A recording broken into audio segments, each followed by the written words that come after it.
Hi all, welcome back. Study കോർണറിൻ്റെ പുതിയൊരു വീഡിയോയിലേക്ക് എല്ലാവർക്കും സ്വാഗതം.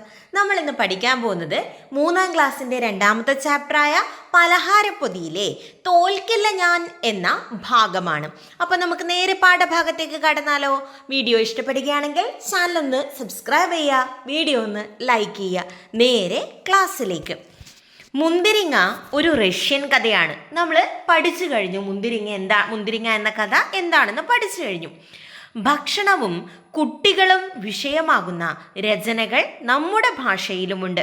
ഭക്ഷണവും കുട്ടികളും വിഷയമാകുന്ന രചനകൾ നമ്മുടെ നാട്ടിലെ കഥകളിലുമുണ്ട്, അല്ലെങ്കിൽ കവിതകളിലുമുണ്ട്.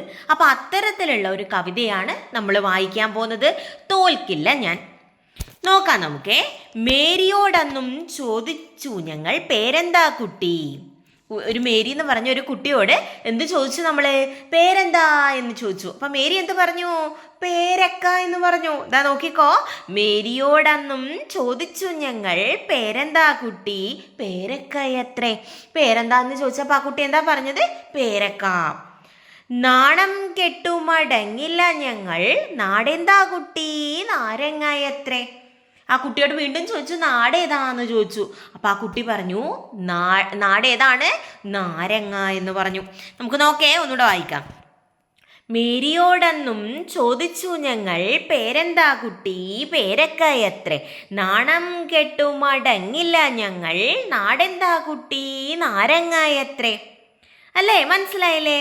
അടുത്തത്, പട്ടുകൂമ്പാള കോണമുടുത്തു, പ്ലാവില പൊൻ കിരീടവും വച്ചു, പയ്യെ പയ്യെ ആ തെങ്ങിൻ മടലിൽ പൈക്കിടാവിനെ ആട്ടിത്തെളിച്ചു, നാരങ്ങ എന്ന വിശ്വപ്രസിദ്ധ നാട്ടിലെ കൊച്ചു റാണി വരുമ്പോൾ തൻകരത്താൽ മുഖം മറച്ചൻ്റെ ഈ അപ്പച്ചൻ പോലും പൊട്ടിച്ചിരിക്കും. നമുക്കൊന്നുകൂടെ വായിക്കാം, എൻ്റെ മക്കൾക്ക് സംഭവം മനസ്സിലാവണ്ടേ? നമുക്ക് വായിക്കാം. അപ്പം ആദ്യത്തെ 4 വരിയുടെ അർത്ഥം മനസ്സിലായല്ലോ. മേരിയോട് ചോദിച്ചു, നമ്മൾ എന്താ ചോദിച്ചത്? പേരെന്താന്ന് ചോദിച്ചു. മേരി എന്ത് പറഞ്ഞു? പേരക്ക എന്ന് പറഞ്ഞു. നമ്മൾ നാണം കെടുത്തിയല്ലേ? നാണം കെട്ട് നമ്മൾ മടങ്ങൂല. നമ്മൾ എന്ത് പിന്നെ ചോദിച്ചു? നാടെന്താ എന്ന് ചോദിച്ചു, അല്ലെങ്കിൽ നാടേതാ എന്ന് ചോദിച്ചു. അപ്പൊ ആ കുട്ടി എന്താ പറഞ്ഞത്? ആ കുട്ടി? നാരങ്ങ എന്ന് പറഞ്ഞു, അല്ലേ? ഇനി, പട്ടുകൂമ്പാള കോണമുടുത്ത് പ്ലാവില പൊൻകിരീടവും വച്ച് പയ്യെ പയ്യ തെങ്ങിൻ മടലിൽ പൈക്കിടാവിനെ ആട്ടിത്തെളിച്ച്.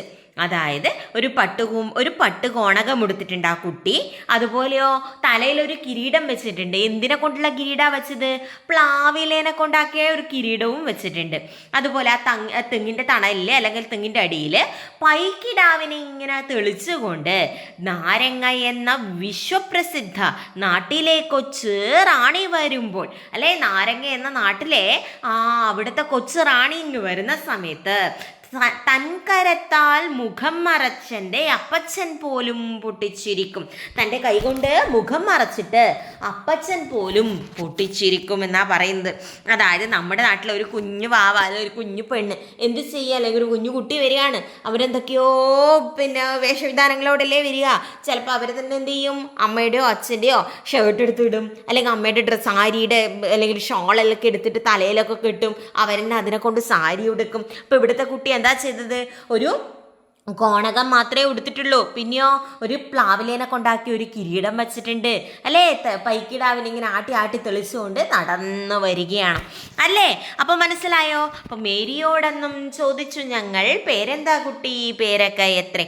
നാണം കെട്ടു മടങ്ങില്ല ഞങ്ങൾ, നാടെന്താ കുട്ടി? നാരങ്ങ എത്രേ? പട്ടുകൂമ്പാള കോണമുടുത്തു പ്ലാവില പൊൻ കിരീടവും വച്ച് പയ്യെ പയ്യ തെങ്ങിൻ മടലിൽ പൈക്കിടാവിനെ ആട്ടി തെളിച്ച് നാരങ്ങ എന്ന വിശ്വപ്രസിദ്ധ നാട്ടിലെ കൊച്ചു റാണി വരുമ്പോൾ തൻകരത്താൽ മുഖം മറച്ചൻ്റെ അപ്പച്ചൻ പോലും പൊട്ടിച്ചിരിക്കും. അപ്പൊ കവിത മനസ്സിലായല്ലോ.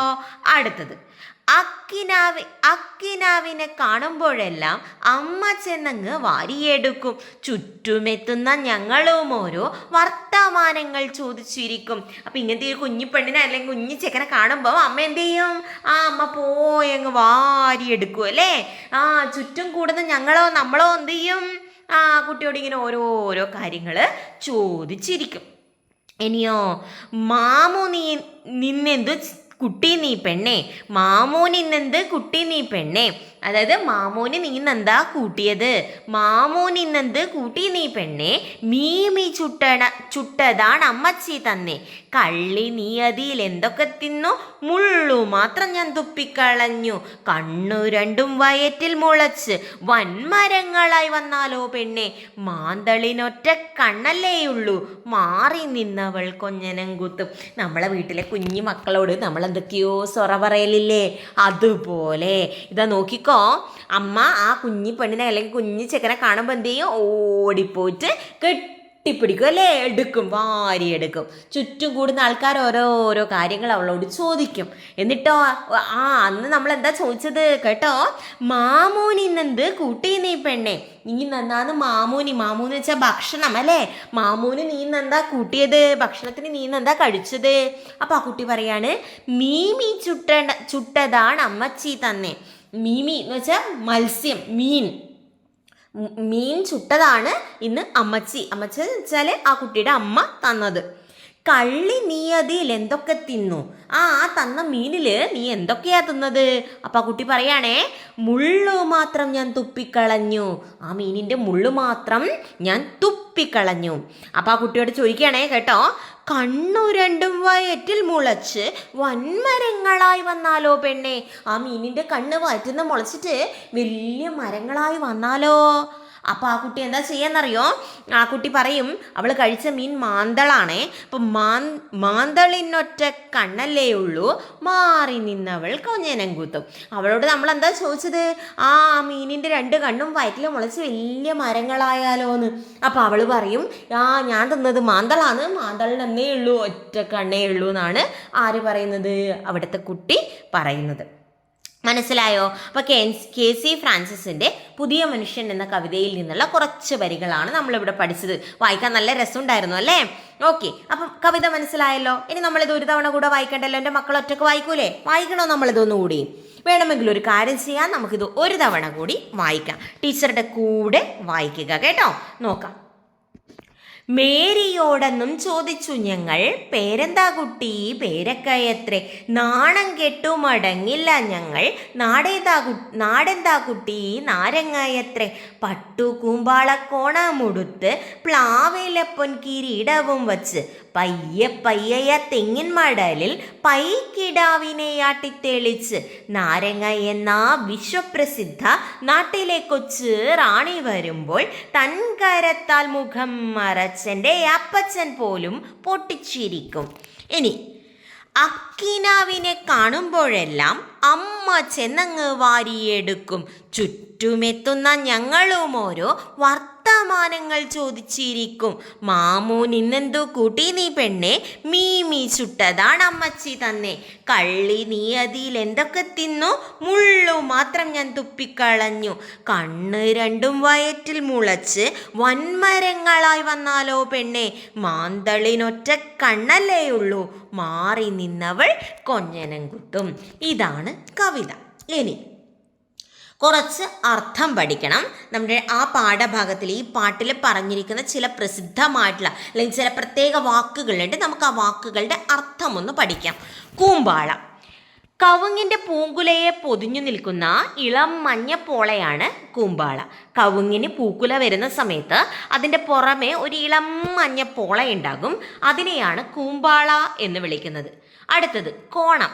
കോണം എന്ന് പറഞ്ഞാൽ കോണകം. ചെറിയ കുട്ടികളെയൊക്കെ നമ്മൾ തുണി കൊണ്ട് ഉടുപ്പിക്കുന്ന ഒരു സാധനമാണ് കോണകം. പയ്യെ എന്ന് വെച്ചാൽ പതുക്കെ. മടല്, തെങ്ങിൻ്റെ ഓലയുടെ തണ്ട്. മടല് എന്ന് പറഞ്ഞാൽ എന്താണ്? തെങ്ങിൻ്റെ ഓലയുടെ തണ്ടാണ് മടല്. അടുത്തത് പൈക്കിടാവ്, പശുക്കുട്ടി. എന്താണ് പൈക്കിടാവ്? പശുക്കുട്ടി. വിശ്വപ്രസിദ്ധം, ലോകമാകെ അറിയപ്പെടുന്ന അല്ലെങ്കിൽ ലോകത്താകെ അറിയപ്പെടുന്ന. കരം, കയ്യ് അല്ലേ? തൻ കരത്താൽ മുഖം മറച്ചൻ്റെ അപ്പച്ചൻ പോലും പൊട്ടിച്ചിരിക്കുന്നു പറഞ്ഞിട്ടേ. അപ്പൊ കരം എന്ന് വെച്ചാൽ എന്താണ്? കൈ. കരം എന്ന് വെച്ചാൽ എന്താണ്? കൈ. കിനാവ്, സ്വപ്നം. ഒന്നുകൂടെ വായിക്കാം. കൂമ്പാള, കവുങ്ങിൻ്റെ പൂങ്കുലയെ പൊതിഞ്ഞു നിൽക്കുന്ന ഇളം മഞ്ഞപ്പോളയാണ് കൂമ്പാള. കോണം, കോണകം. പയ്യെ പതുക്കെ. മടല്, തെങ്ങിൻ്റെ ഓലയുടെ തണ്ട്. പൈക്കിടാവ്, പശുക്കുട്ടി. വിശ്വപ്രസിദ്ധം, ലോകത്താകെ അറിയപ്പെടുന്ന. കരം, കൈ. കിനാവ്, സ്വപ്നം. ഇത്രയാണ് പ്രധാനപ്പെട്ട വാക്കുകൾ. ഇത് പഠിച്ചല്ലോ മക്കളെ. വീഡിയോ ഒന്ന് ലൈക്ക് ചെയ്യണം, ചാനൽ ഒന്ന് സബ്സ്ക്രൈബ് ചെയ്യണേ. ഇനി ഇവിടെ ചിത്രത്തിൽ ടെക്സ്റ്റ് ബുക്കിൽ ഒരു ചിത്രം കൊടുത്തിട്ടുണ്ടായിരുന്നു അല്ലേ, കൊച്ചുറാണിയുടെ ഒരു ചിത്രം. അപ്പൊ ചിത്രത്തിലെ കൊച്ചുറാണിയുടെയും കവിതയിലെ കൊച്ചുറാണിയുടെയും വേഷവിധാനങ്ങൾ തമ്മിൽ കുറെ വ്യത്യാസങ്ങളുണ്ട് അല്ലെ. വേഷവിധാനം എന്തൊക്കെയാ നമ്മൾ മറ്റേ കവിതയിലെ കൊച്ചുറാണീൻ്റെ പറഞ്ഞത്? ആ കൂമ്പാളൊക്കെ ഉണകൊക്കെ റാണി ഉടുത്തിട്ടുള്ളത്, പ്ലാവില കൊണ്ടുള്ള തൊപ്പിയുണ്ട് അല്ലേ. അപ്പൊ നമുക്കതൊന്ന് പറയാം. ചിത്രത്തിലെ കൊച്ചുറാണി രാജകീയ വേഷത്തിലാണ് കാണുന്നത്. കിരീടവും ആഭരണങ്ങളും മനോഹരമായ വസ്ത്രങ്ങളും ധരിച്ചിട്ടുണ്ട്. എന്നാലോ നമ്മുടെ കവിതയിലെ കൊച്ചുറാണി ലളിതമായ വേഷത്തിലാണ് വരുന്നത്. അവളുടെ വേഷത്തിലും വരവിലും നാട്ടിൻപുറത്തിന്റെ ഭംഗിയും ലാളിത്യവും കാണാം. അതുകൊണ്ട് ചിത്രത്തിലെ കൊച്ചുറാണിയുടെ വേഷം കൂടുതൽ രാജകീയവും അലങ്കാരപൂർണവുമാണ്. കവിതയിലെ കൊച്ചുറാണിയുടെ വേഷം കൂടുതൽ ലളിതവുമാണ്. ലാസ്റ്റ് തന്നത് മാത്രം എഴുതിയാലും മതി. ചിത്രത്തിലെ കൊച്ചുറാണിയുടെ വേഷം കൂടുതൽ രാജകീയവും അലങ്കാരപൂർണവുമാണ്. എന്നാൽ കവിതയിലെ കൊച്ചുറാണിയുടെ വേഷം കൂടുതൽ ലളിതമാണ്. മനസ്സിലായോ? അപ്പോൾ പലഹാരപ്പൊതി എന്ന പാഠഭാഗത്തിലെ കുറച്ച് കാര്യങ്ങൾ കൂടി നമ്മളിന്ന് പഠിച്ചു. ഇനി നമ്മുടെ വാന്യയുടെ കാര്യം അറിയാലോ. മുന്തിരിങ്ങ എന്ന പാഠഭാഗത്ത് പഠിച്ച വാന്യ. അപ്പൊ വാന്യയും മേരിയും കുടുങ്ങിപ്പോയ സന്ദർഭത്തിൽ നിന്ന് എങ്ങനെ രക്ഷപ്പെട്ടു? അപ്പൊ നമുക്ക് നോക്കിയേ, ഈ കവിതയിലെ മേരിയോട് എന്താ എല്ലാവരും പറഞ്ഞത്? മീനിന്റെ കണ്ണ് വയറ്റിൽ മുളക്കും, വലിയ മരാവെന്നൊക്കെ പറഞ്ഞില്ലേ. അപ്പൊ ആ സമയത്ത് മേരി എങ്ങനെയാണ് അതിനെ പറഞ്ഞ് പ്രതിരോധിച്ചത്? അതുപോലെ മുന്നിലത്തെ കഥയിലെ വാന്യ എങ്ങനെയാണ് അവർ കുടുങ്ങിപ്പോയ സന്ദർഭത്തിൽ നിന്ന് പുറത്തു വന്നത്? നമുക്കതൊന്ന് വായിക്കാമേ. ചോദ്യം ഒരിക്കൽ കൂടി. വാന്യയും മേരിയും കുടുങ്ങിപ്പോയ സന്ദർഭത്തിൽ നിന്ന് എങ്ങനെ രക്ഷപ്പെട്ടു? നോക്കാം. വാന്യ പിടിക്കപ്പെട്ടതിന്റെ സങ്കടത്തിൽ കരയുകയായിരുന്നു. മേരി പേടിപ്പിക്കാൻ ശ്രമിച്ചപ്പോഴും ധൈര്യം കൈവിടാതെ മറുപടി പറഞ്ഞ് അവരെ നേരിട്ടു. അതുകൊണ്ട് ഇരുവരുടെയും രക്ഷപ്പെടുന്ന രീതിയിൽ വ്യത്യാസമുണ്ട്. വാന്യ കരഞ്ഞുകൊണ്ടാണ് പ്രതികരിച്ചത്, മേരി ധൈര്യത്തോടെ നേരിട്ടാണ് പ്രതികരിച്ചത്. മനസ്സിലായല്ലോ? അപ്പോൾ വാന്യയും മേരിയും കുടുങ്ങിപ്പോയ സന്ദർഭത്തിൽ നിന്ന് എങ്ങനെയാണ് രക്ഷപ്പെട്ടത് എന്ന് നമ്മൾ പഠിച്ചു കഴിഞ്ഞു. വാന്യ പിടിക്കപ്പെട്ടതിന്റെ സങ്കടത്തിൽ കരഞ്ഞു. മേരിയോ പേടിപ്പിക്കാൻ നോക്കിയപ്പോഴും അവൾ എന്ത് ചെയ്തു? വളരെ ധൈര്യത്തോടെ മറുപടി പറഞ്ഞ് പിടിച്ചു നിന്നു. ആണല്ലോ? മനസ്സിലായില്ലേ? ക്ലിയർ ആയില്ലേ? ഓക്കെ. അപ്പൊ ഇത്രയുമാണ് നമ്മൾ ഇന്ന് പഠിക്കുന്നത്. അപ്പോൾ വീഡിയോ ഒന്ന് ലൈക്ക് ചെയ്യണം, ചാനലൊന്ന് സബ്സ്ക്രൈബ് ചെയ്യണം. അപ്പോൾ ബാക്കി നമ്മൾ പലഹാരക്കുതിയന്മാർ എന്നുള്ള പാഠഭാഗം നമ്മൾ അടുത്ത ഭാഗത്ത് പഠിക്കും, അടുത്ത ക്ലാസ്സിൽ പഠിക്കും. അപ്പോൾ റെഗുലറായിട്ട് ക്ലാസ്സുകൾ കിട്ടാൻ ടീച്ചറുടെ ചാനലൊന്ന് സബ്സ്ക്രൈബ് ചെയ്ത് വെക്കുക, വീഡിയോ ഒന്ന് ലൈക്ക് കൂടി ചെയ്യുക. അപ്പോൾ നമുക്ക് നേരെ ഇന്നത്തെ ക്ലാസ് വൈൻഡപ്പ് ചെയ്യാനുള്ള സമയമായി. അപ്പോൾ തൽക്കാലത്തേക്ക് ഗുഡ് ബൈ. നമുക്ക് നാളെ വീണ്ടും കാണാം.